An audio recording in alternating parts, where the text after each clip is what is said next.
This is a new song I've just written. It's called Nobody Cared.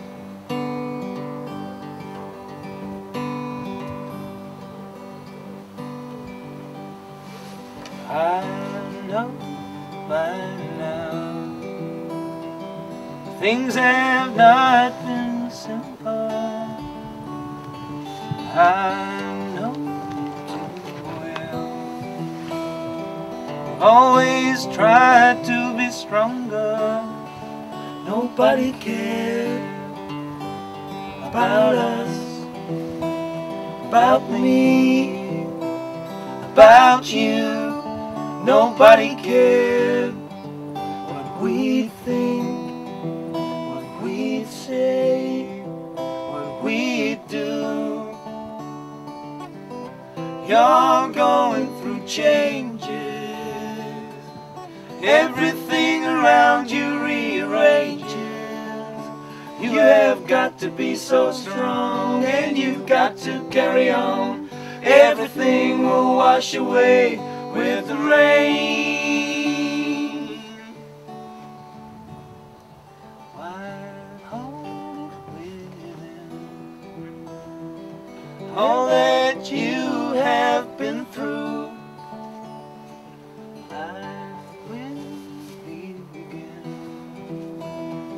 I think it's time to accept you.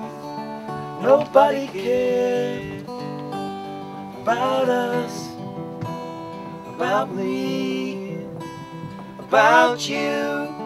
Nobody cared what we think, what we say, what we do. You're going through changes. Everything around you rearranges. You have got to be so strong, and you've got to carry on. Everything will wash away with the rain.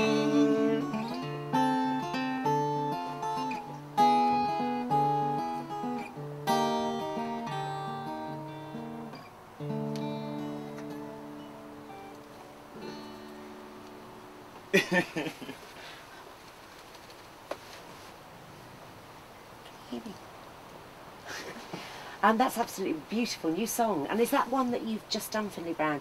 But you were saying that before you came here, you were up really late working in the studio in East London. Is that something that you just laid down? We literally demoed that track last night, but it's very different to the way I've just played it. I'm kind of a lot of the new songs that I'm introducing in the set, I'm playing in the way that I've been doing, you know, the last record and stuff. But yeah, we demoed it last night, and it's sounded a lot different. It's going more in a kind of Roy Orbison, Elvis kind of. It's a bigger sound that I'm going for. I'll be interested to hear it. What, you haven't? No, not yet. It's the mad ones here. Well, he's got a textile company that he has to look after. You know, it's very demanding. Life's busy, isn't it? Marketing textiles. But you're talking about Roy Orbison. I mean, I would have to say that at the moment, you kind of look like Roy Orbison sat on that bench circa Pretty Woman. Right. The bit slimmer, I would hope. Oh, a lot slimmer. A lot slimmer. And with better eyes than any of those artists. But very smart. I do feel like a bag lady next to you at this folk festival. Thank you very much indeed. You say the nicest thing. Separated by the Sea then, are you still incorporating those tunes in the set, obviously? Most of the set is still very much separated by the sea. I mean, you know, I'm still promoting that record. Yeah. But, you know, as any artist, you know, you carry on writing and you want to progress and, you know, you want to keep chipping away at your craft and all that, so that's what I'm doing, you know. But I'm still doing that record, still love that record. So. And when I saw you here last year, I was blown away by your set and asked you if you'd come and do a session on the Radio 2 show, which you did relatively recently. How do you think the Moseley Folk Festival has changed in that time? Because it was the inaugural one last year. Well, I mean, as soon as we got here, the first thing we noticed was there's a lot more people here. A lot more. But I just think it's just got a great atmosphere. It's you know, the way it's all laid out and stuff. The whole artwork. I think the whole build, all the kind of, you know, the flyers for it that I've seen before it even came out. I just think those programs are great. The programs, well. everything. I don't know who's behind the kind of, you know, the artistic side of the visual stuff, but you know, it's very tasteful and the Birmingham crowd, I think, is a bit of a it's a bit of a different thing. Like, we've played up at the Glee Club twice now on different tours and stuff.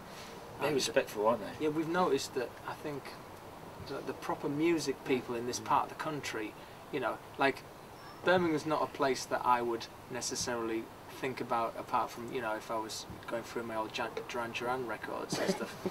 But no, it's just not a place that I would particularly want to go, you know, or anything like that necessarily. But from playing here, like I say, the Glee Club a couple of times, and last year at the festival here, and this year, it's really great. You know, I'm starting to really warm to this crowd.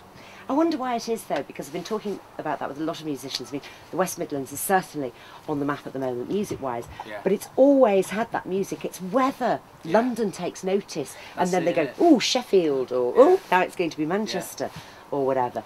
But there's a great wealth of talent and a great audience, who, and then their tastes are so diverse. Clapton from Birmingham?